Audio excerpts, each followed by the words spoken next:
Ito mga kautoy, parang salamin yan, oh. Lumayo muna tayo dun sa mga tao na yun, madami pa rin. So unti-unti nang nalalagyan ng snow, tahimik ang tubig, mapayapa. So ito yung makikita nyo sa winter, padami ng padami ang snow. Yan, oh, may mga snow na dyan. Oh, pwede kayo magawa ng halo-halo. See that? Malamig. Malamig.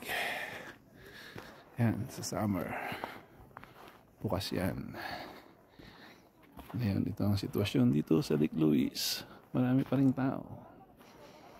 Yan. Oh.